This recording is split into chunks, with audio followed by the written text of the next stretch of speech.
How's it going, New World? Sethphir here, and we are back with another video. This time we are back in the Dynasty Shipyard on the hard version. This is going to be level 6 Mutation, and with it is going to come a new set of abilities. This Mutation actually challenged us for the first time quite a bit, even with my group, as we came in here for the first time not knowing what to expect, and we ran into a lot of nasty surprises that kind of made us rethink the way that we were challenging this dungeon. So it wasn't too hard, but it was difficult to some degree. This is probably the first stage in which you will have a significant amount of trouble with your group, which is going to be at that hard difficulty as we continue to climb the ladder and ascend into the elite difficulty. You will also see a great increase in rewards. I received so many legendaries this run, as well as item drops in general, and it was a very fun challenge to test the strategies that we had been doing before, like all the way from 1 to 5 to get up here, and then seeing those be forced to change due to the new mechanics. So we're learning more about the meta every time that we do a run, and it's changing, right? Like, this was our first run on the hard mode, and now when we do hard mode, we have a completely different style in which we do the pools. We also have different styles depending on what element it is for the week or mutated factor. As you know, we've had the Eternal series for a while, but we have now seen the Fire series, the Hellfire series on the PTR as well. So we've seen 2 of them, and there's 2 more. So it's going to be interesting to see what all those different elemental types, like the ice one and the nature one that they've said have been coming up, will be like. But each one has its own unique challenge, and I think that this one, the Eternal series or the Void, is the hardest that we've seen so far. Just due to the life-stealing nature of all the monsters, and them getting back more HP is just making the run take longer, so it's hard to complete it on timer for some of the harder instances. Garden of Genesis is not as complicated as the Dynasty Shipyard, but the Dynasty Shipyard does seem to take some time compared to Genesis. For example, even clearing the low ranks of Dynasty Shipyard, it would take us 30 minutes, but in Garden of Genesis, it would be like 19, maybe. So there's like a 10-minute differential there, and then there's no real difference in terms of the time limit that it wants you to require to beat each of these. So that could be something that may need adjusted in the future. Instances like the Dynasty Shipyard do tend to take longer just due to the higher density of mob events that seem to be in this particular dungeon. There's a lot of time-gated events with the powder kegs on the docks requiring you to defend a point for a certain amount of time, so it's just making it take longer, right? So the biggest difference that we saw in the hard difficulty was the introduction of this mechanic called the blowback void, which is these silence zones that you see there, the little glowing pink and purple ones. Basically, they're going to have a meter at the top of your screen, and you can see that if you're wondering what that is below the point counter. That is the blowback void meter. So whenever someone from your team casts a spell or ability, you're going to charge that meter, and once that meter is fully charged, you will trigger a silenced void zone beneath the feet of every player, and if you stand in the zone, you are not able to use any abilities. And once the zone times out, it will explode doing void damage. So this made it very dicey for a lot of our dangerous pools going into the smaller located areas, because we were all of a sudden working with less ground space than before due to the zones being placed on top of each other. So after this first run that we did, we kind of learned here, we started stacking our group together and then waiting for the blowback void to happen, and then we would fan out after that so we had more space. So it was really cool to see that mechanical challenge coming in. I think it's a blast. Like, we've been having so much fun doing these PTR mutations, and the challenge is really nice. We are hitting a bit of a gear wall for the first time, I would say, in the hard mode here. Our gear is about 615, 610 or something like that, and I do notice that there seems to be some sort of like scaling, I would say. I don't know for sure, not 100% fact, but it seems like if you have a higher gear score weapon, you're hitting these mobs for more damage on the higher difficulties of the mutations, and if you have lower gear score armor, you're receiving a significant amount more damage from them, not due to like stats or anything, but probably just due to the armor gear score in general, right? So there's some sort of gear score scaling with this going on, is what it looks like to me. And that's definitely making it different for the way we're kind of doing things within these runs. But that being said, the difficulty has been increased, the rewards have been increased, and now you have to deal with this additional mechanic.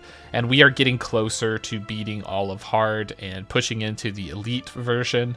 I believe we'll be on that pretty soon, so we will show you an elite version video relatively soon-ish, so that we can kind of check that out. And of course I'll do my first time elite video, so like the first time we walk in there, I'll show you there's like, this is the first time hard version, so that way you can get a good idea of what to expect from a group that's just, you know, going in blind. Like, we don't know what to do here. And okay, this is where this point right here was where we really started to feel the pressure of the blowback void, because it was stopping us from fighting in this small little hallway here, right? Like, it was definitely hindering us quite a bit. So this, you know, little things like that is going to change your strategy in the way you do these things, and that's what we really enjoyed, was the challenge of like, oh no, like now I have to do it like this, or I have to do it like that because of this reason, and that's what's been making it fun for us. But elite is going to be something to look forward to. I'm sure that the gear scaling is going to go up, so we're going to need to grind a bit of Umbral Shards before we kind of hit that point and feel comfortable with it. But in addition to that, the new elite mechanic is having to do with mana drain during the silence zones. So the additional mechanic means that when the silence zone for the blowback void is out, it's going to stop all mana regeneration. And if you stand in the explosion and take the void explosion, you will regenerate a portion of mana. So it seems to be some sort of like mana limiting factor going in. I don't know how much that's going to impact, because mana pots and regen pots are very powerful, so you can get back quite a large amount of mana just from that. But maybe it will pressure you for like more time, because you're having to pot more often from mana.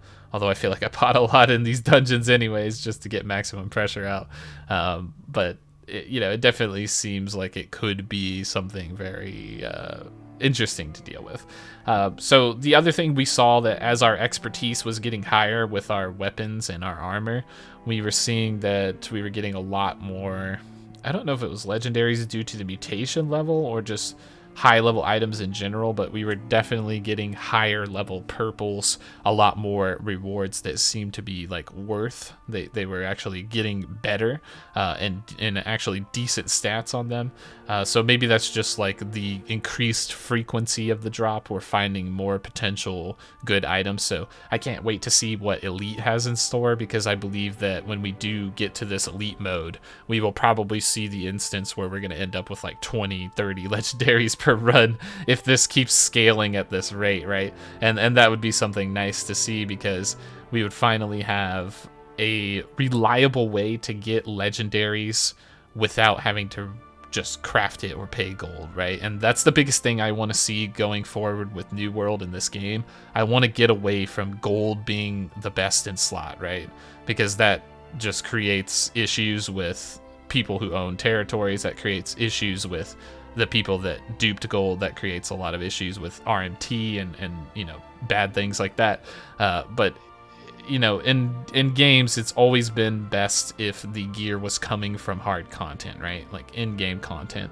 And that's what I want to see. I want to see good gear, the best gear, coming from the mutated dungeons, or coming from some sort of ranked small-scale PvP, so that people can earn it, and or even like outpost rush, like shoot, like give us some battlegrounds, some ranking on some battlegrounds, whatever we want to do. Maybe a capture the flag mode, king of the hill mode, something like that is better. Like somewhere where you have to go in the game, you have to play the game in order to earn those best in slot items, not just purchase them from the auction house, or have some crafter craft it and then you buy it out of the auction house with your massive amount of gold that you got from shady means or whatever, you know, whatever that may be. Getting away from that system would be good because it would make gold less valuable, and I think that's something that we need to do because, you know, buying your way to endgame is not something that is great, right? Like we definitely want to be in that situation. But that being said, I think there does need to be a few adjustments in the mutated dungeon area, like specifically the amount of time you get for each instance. Not all of these dungeons or expeditions are the same. Some of them are significantly harder and longer than the other ones, and that's not even counting depending on the week, right? We cleared Garden of Genesis on the Hellfire week in 19 minutes, and that means that all the monsters that were Angry Earth that were supposed to be resistant to fire or weak against fire were resistant to fire because of the Hellfire mutation, and we still cleared it super fast, right? Like this Dynasty takes so long. It's very difficult, right? And maybe that's due to the void buff being there, because that does increase the timer when everything's life leeching and healing up. That's gonna, you know, fill up their life bar, so it's like they have double the HP, triple the HP, or even quadra the HP that they normally have, depending on how many times you get hit with things.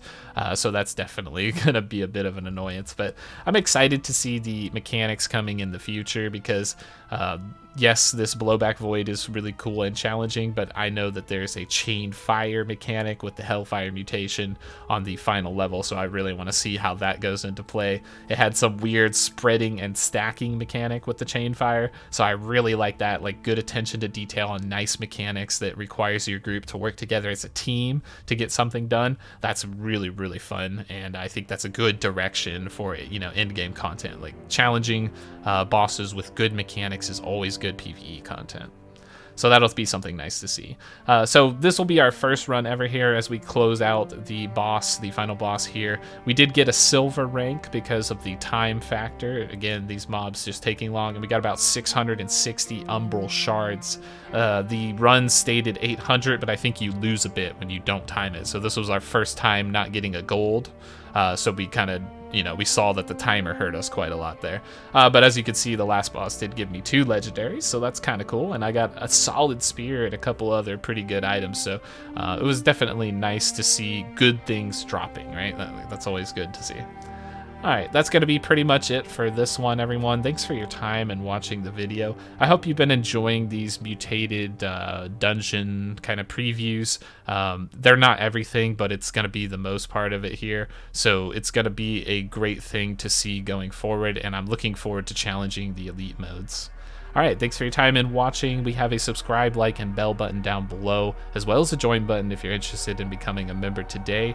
And we also have a Discord and Twitter in the description link. Make sure to check those out, and we will see you in the next video.